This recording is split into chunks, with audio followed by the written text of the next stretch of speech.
Parce que j'aimerais te dire, Dieu a dit à l'homme dans Genèse 3, tu mangeras la sueur de ton front. Mais il y a des gens qui transpirent dans cette salle, mais qui ne mangent pas de leur transpiration. Est-ce que j'ai menti? Est-ce que j'ai menti? Amen. Est-ce que Dieu a menti? Est-ce que Dieu a menti? C'est qu'il y a un problème. Dis à ton voisin, il y a un problème. Dis à ton voisin, il y a un problème. J'aimerais dire quelques vérités avant d'aborder mon texte. J'aime les vérités, comme vous le savez. J'aime dire des vérités qui feront mal, mais j'aimerais dire des vérités. Il est faux de croire que l'argent, c'est un papier que tu vois. Ça, c'est la première vérité. Il est faux de croire que l'argent, c'est les papiers que tu vois. C'est faux. L'argent n'est pas les papiers que tu vois. Dis à ton voisin, l'argent est un esprit.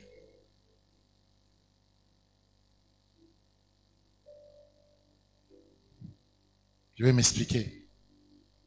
La deuxième vérité, ce n'est pas tout travail qui te produit l'argent. Amen. Ce n'est pas tout travail qui te produit l'argent.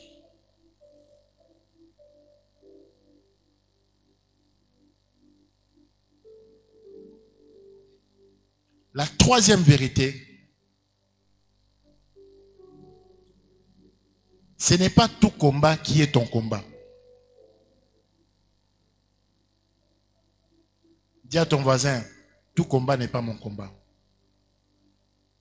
Regarde l'autre voisin, tout combat n'est pas mon combat. Je vais ouvrir une parenthèse sur cette vérité, parce que c'est très important. Ils ont abattu Moussousou, je vais dire ça en lingala. Les amis d'internet, excusez-moi. Ils ont abattu Moussousou, Bakota Bitumbo et Talabangote.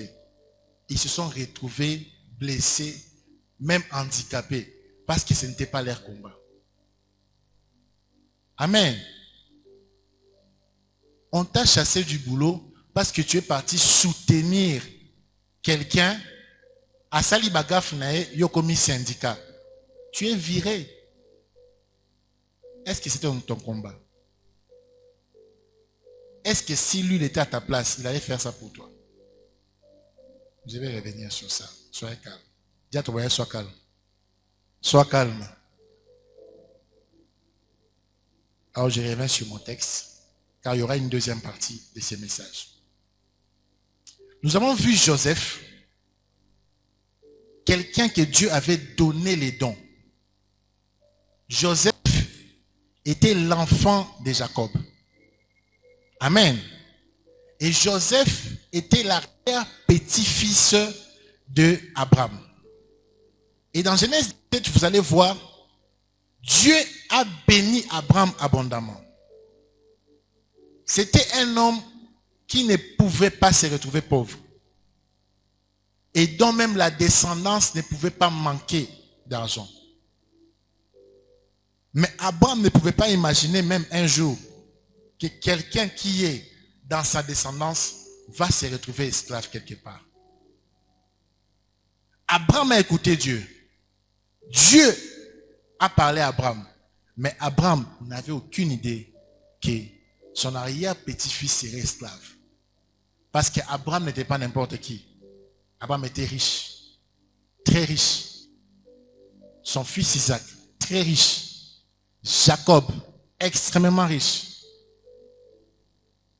Mais son fils Joseph se retrouve esclave. T'as la boca esclave dans sango. Boca esclave dans sango. Ben esclave au bout dans la télévision, c'est ça le kuta. L'esclave n'avait même pas le droit de dire un mot. Même quand il veut se laver, il ne doit pas se laver tant que son chef n'autorise pas. Regarde les niveaux. Comment expliquer quelqu'un qui vient du sein d'Abraham devient un esclave? Comment expliquer quelqu'un qui a grandi, il ne connaissait pas les verbes manqués, mais se retrouve en prison? Je vous avais dit que l'argent n'est pas les papiers, c'est un esprit. Amen. Amen. Si tu penses que c'est les papiers que tu tiens là-bas, que tu prends à la banque centrale, ce n'est pas ça. Cet esprit-là peut faire de toi un esclave. Il y a des gens dans ces pays qu'on a vus extrêmement riches, mais ils se sont retrouvés locataires. Qui connaît ça? Levez bien vos mains. Tout le temps encore, on ne veut pas se tenir ici. On ne veut pas se retrouver comme Joseph en prison. Hein? Amen. Non, on ne fera pas cette erreur-là. Et il se retrouve en prison, mais il y a deux choses qui se passent en prison. La première des choses qui se passe en prison, on lui a tout volé, sauf ce que Dieu lui avait donné. Amen. Amen. On lui a tout volé, sauf ce que Dieu lui avait donné. On a volé sa dignité. On a volé sa réputation. On a volé son aisance. On a volé son assurance. Mais on n'a pas volé son don. Amen. Amen. Retiens ceci. Ce que le monde peut te donner à l'école, à l'université, tu peux les perdre. Mais ce que Dieu te donne, tu ne peux pas les perdre. Amen. Tu vas à l'école, les parents ont payé pour toi les études. Tu es parti, tu as étudié, tu as appris des connaissances. Mais il y a quelque chose que tu vas comprendre. Ça, ce n'est pas l'école. Dieu te l'a donné.